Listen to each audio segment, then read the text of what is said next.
So hello दोस्तों, मैं रितेश राज SSC JE 2024 में मेरे ऑल इंडिया रैंक 18 है। एंड आज की इस वीडियो में मैं आपसे आपको दिखाऊंगा कि कैसे मैंने रीजनिंग में अपने नंबर को बढ़ाए थे। मैंने वीडियो में भी बात कर रखा है कि आप टेस्ट दो एंड मैंने बोला था कि पीवाईएसटी टेस्ट देना है। एसएससी का जो टेस्ट है उसमें स्पेशली आपको एसएससी जेई का जो रीजनिंग में क्वेश्चन पूछा गया है उसको टारगेट करते हुए टेस्ट देना है। ये रहा फ़िलहाल टेक्स्ट बुक का ऐप। ये होम है। आपको यहाँ पे आ जाना है टेस्ट वाले सेक्शन में। टेस्ट वाले सेक्शन में आप देख रहे होगे SSC reasoning PYP mock test series. मैं इस पे क्लिक करूँगा। आप ये देख सकते हो कि ये SSC JE SSC reasoning PYP mock test series है। 20,000 प्लस क्वेश्चन है। आपको उतने क्वेश्चन नहीं बनाने, पीवाईपी पे क्लिक कर दो। एंड यहाँ पे जितने भी एसएससी एग्ज़ाम कंडक्ट करवाती है, CGL, CHSL, GD, CPO, stenographer, MTS, सारे एग्ज़ाम हैं। आपको बाकी दूसरे एग्ज़ाम से कोई मतलब नहीं रखना है। आपको सीधा एसएससी जेई पीवाईएसटी पे आना है। आप इस पे क्लिक करो एंड क्लिक करोगे, आप देखोगे यहाँ पे कितने 44 टेस्ट दिखा रहे हैं। 2024 के 9 टेस्ट दिखा रहे हैं, यानी कि 2024 में जो पेपर हुआ था उसके 9 टेस्ट हैं। वो भी इन्होंने ऐड कर दिया लगता है। हाँ, वो देखो यहाँ पे ऐड कर दिए हैं। मैं 2024 एसएससी निकाला हूँ तो मैंने इन पेपर को अटेम्प्ट नहीं किया था। मैंने जो 44 टेस्ट थे उनमें से बात करता हूँ। तो इन जो 44 टेस्ट थे इनमें से मैंने सिर्फ सिविल और मैकेनिकल के रीजनिंग के क्वेश्चन लगाए थे। मैंने इलेक्ट्रिकल के क्वेश्चन नहीं लगाए क्योंकि मुझे पता था कि मैं प्रीवियस ईयर क्वेश्चन पेपर जब दूंगा तो उसमें इलेक्ट्रिकल के क्वेश्चन रिपीट होंगे एंड जिसके वजह से हो सकता है मेरे नंबर जो है रीजनिंग में थोड़े बहुत इम्प्रूव हो जाए या फिर फेक टाइप का लगे। इस वजह से मैंने सिर्फ और सिर्फ सिविल और मैकेनिकल का अटेम्प्ट किया था टेस्ट। आप देख सकते हो जो मैंने पहला टेस्ट अटेम्प्ट किया PYST-1, इसमें मेरे 40 मार्क्स आए थे आउट ऑफ 50। इस टेस्ट का जो एनालिसिस है ये आप देख सकते हो। इसमें जो एक्यूरेसी था 93, एक्यूरेसी 93। उसके बाद फिर क्वेश्चन अटेम्प्टेड 44, 3 इनकरेक्ट हो गए थे और 6 क्वेश्चन अनअटेम्प्टेड थे। इसमें मैं सॉल्यूशन में जाऊं तो यहाँ पे एक बहुत अच्छा फीचर्स टेक्स्ट बुक देता है कि इसमें आप क्वेश्चन फ़िल्टर आउट कर सकते हो। क्वेश्चन फ़िल्टर आउट यानी कि फ़िल्टर पे गए, इनकरेक्ट क्वेश्चन चूज कर लो, अनअटेम्प्टेड चूज कर लो, उसके बाद फ़िल्टर अप्लाई कर लो। जितने भी क्वेश्चन हैं जो आपने अटेम्प्ट नहीं किए हैं, गलती की हैं, वो सारे आ जाएंगे। अब मैं क्या करता था कि मानकर चलो ये क्वेश्चन मुझसे गलती हो गया एंड तो फिर उसके बाद मैं अभी इस क्वेश्चन को सॉल्व करूँगा खुद से एंड उसके बाद फिर मैं आंसर पे आऊँगा, ठीक है। सिमिलरली ये क्वेश्चन है, ये मुझसे गलती हो गया, मैं सॉल्व करूँगा। ये नंबर सीरीज़ का क्वेश्चन है। इसे मैं अपना दिमाग लगाऊंगा कि हाँ, इस क्वेश्चन में क्या हो सकता है जो मैं नहीं सोच पा रहा था। मुझे अगर कुछ क्लू मिलता है तो मैं इसे सॉल्व करूँगा, वरना फिर मैं सॉल्यूशन देखूँगा, व्यू सॉल्यूशन जाऊँगा। इसमें मैं इसका अप्रोच देखूँगा कि हाँ, ये कैसे सॉल्व किया। सो नेक्स्ट यहाँ पे देखो क्वेश्चन ने सॉल्व किया है, इसको मैं रीअटेम्प्टेड मोड में डाल देता हूँ। सिमिलरली मैं कोडिंग डिकोडिंग का ये क्वेश्चन है, इसको भी सिमिलरली सॉल्व करो एंड चेक करो। मैंने क्या किया कि जो भी टेस्ट देता था मैं उसके बाद क्वेश्चन को सॉल्व करता था जो मुझसे नहीं बनता था। उसके बाद फिर पहले टेस्ट में मेरे 40 आए, सेकेंड वाले में मेरे 37 एंड थर्ड में 38। मैं भी 40 के आसपास में स्टक रहा काफ़ी दिन तक एंड उसके बाद मेरे जो नंबर थे अचानक से घटना शुरू हो गए, 35 34 आ गए। तो डिमोटिवेटेड मैं हो गया कि यार टेस्ट भी दे रहा हूँ उसके बाद भी नंबर नहीं इम्प्रूव हो रहे, क्या कर रहा हूँ गलती। तो मैंने क्या किया कि यहाँ से मैंने जितने भी प्रीवियस टेस्ट दिए थे सारे के क्वेश्चन निकाले, अनअटेम्प्टेड और इनकरेक्ट वाले, उन सारे को सॉल्व किया मैंने दोबारा।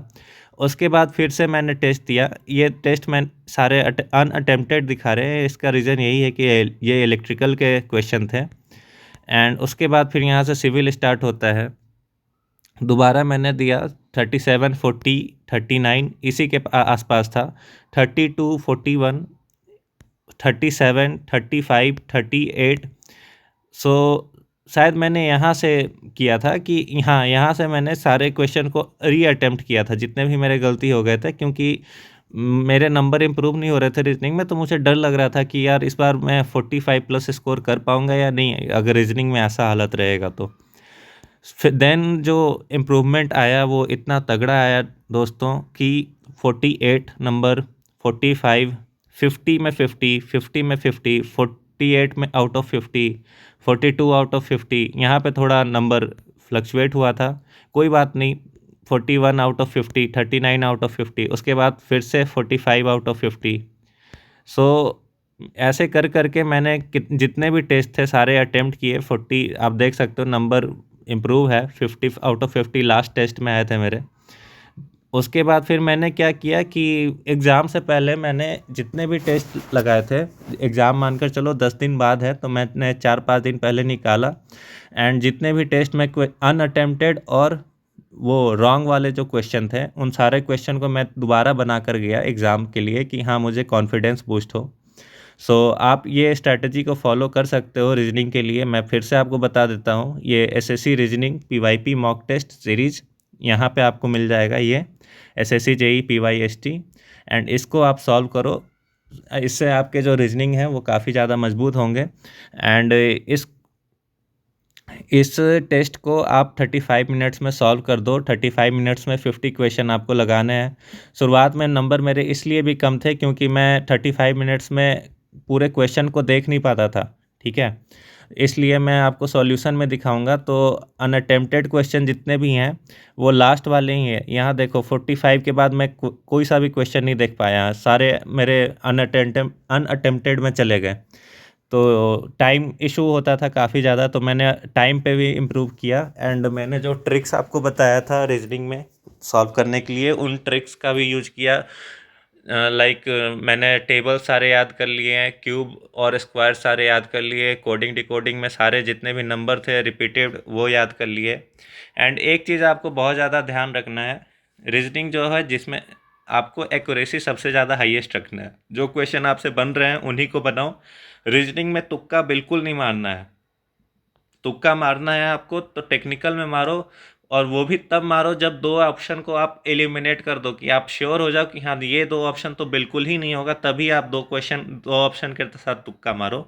एंड वो भी सिर्फ CBT 1 के लिए, CBT 2 के लिए ये नहीं है। ये इस वाले टेस्ट में देख लो, जो मैंने अटेम्प्टेड क्वेश्चन थे वो इसमें भी 47 के बाद मैं क्वेश्चन ही नहीं देख पाया। सो गाइज, ये वीडियो में मैंने जो भी आपको बताया है वो इस चीज़ को आप सीरियसली फॉलो करो। ये देखो 34 इस पे आया था इस वाले टेस्ट में, इसका मैं व्यू रिजल्ट देखता हूँ। इसमें मेरा एक्यूरेसी देखो हमें हाईएस्ट है, ठीक है, भले ही नंबर मेरे नहीं आए हैं। अनअटेम्प्टेड 14 है। मैं देखने जाऊँगा अनअटेम्प्टेड क्वेश्चन, तो इसमें देखो मैं 39 से सीधा 50 तक मैं एक भी क्वेश्चन नहीं देख पाया। तो ये जो जितने भी मिस्टेक्स थे इन पे मैंने वर्कआउट किया एंड इम्प्रूव किया। एंड फाइनली मेरे जो स्कोर थे एसएससी जेई के CBT 1 में रीजनिंग में वो 45.5 थे। सो आप भी स्कोर कर सकते हो इतना, इससे ज़्यादा ही भी कर सकते हो। 45.5 स्कोर करना कोई बड़ी बात नहीं है। मेरे दोस्त जो मेरे साथ इस बार एसएससी दिए थे उन्होंने 50 आउट ऑफ 50 भी स्कोर किया था। So this was the video guys, thank you for watching, all the best for your preparation.